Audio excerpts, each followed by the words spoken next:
Bonjour Stéphane. Bonjour Anan, bonjour Jerry. Bonjour Stéphane. Comment ça va? Très bien, et vous? Oui, ça va. Bienvenue. Merci. Alors ce matin, Stéphane, vous nous emmenez à la découverte de l'économie kenyane à la faveur des élections générales qui se sont tenues hier dans le pays. Absolument, c'est dans l'air du temps. Hein. Il faut dire que ce grand pays de l'East African Community, considéré donc comme la locomotive de cette sous-région du continent, est au devant de l'actualité avec en toile de fond un débat sur sa santé économique. En Algérie, il faut dire que deux camps s'opposent sur la question. D'une part, les pourfendeurs du bilan de l'actuel président Uhuru Kenyatta qui dénonce un endettement au-delà des 50% du produit intérieur brut et un développement à double vitesse basé sur la décentralisation.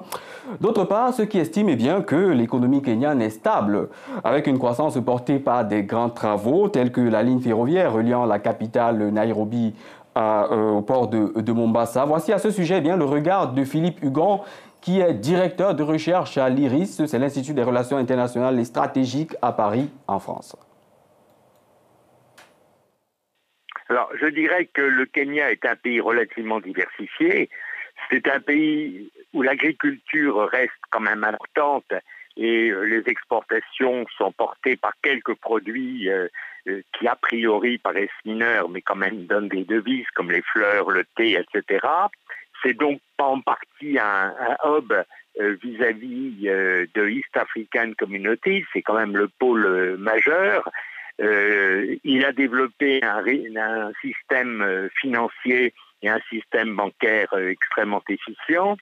Il a été le siège de nombreuses multinationales, puisque Nairobi est un lieu d'attractivité des investissements directs étrangers. On a quand même un PIB qui donne un revenu par tête de l'ordre de 1400, 1500 dollars par habitant, ce qui est quand même pas du tout négligeable.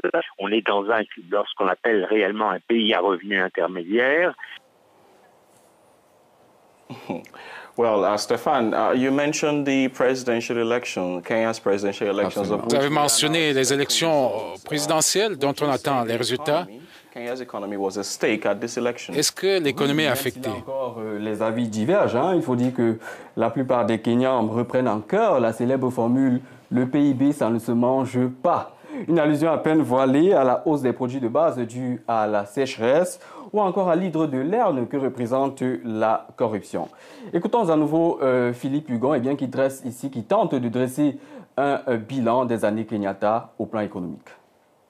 On peut dire que durant la présidence de Kenyatta, sont quand même globalement au départ les zones Kikuyu proches de Nairobi qui ont été les premiers bénéficiaires, mais paradoxalement la politique de décentralisation conduit à investir dans beaucoup de zones qui ne sont pas Kikuyu.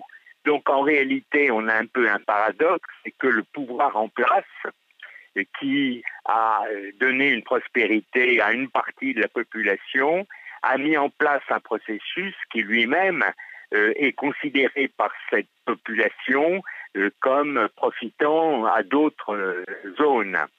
Donc moi je dirais qu'il y a évidemment comme toujours une certaine usure du pouvoir, il y a évidemment un problème de tension, on se souvient des événements qui ont eu lieu il y a 10 ans et d'opposition entre Odinga et Kenyatta.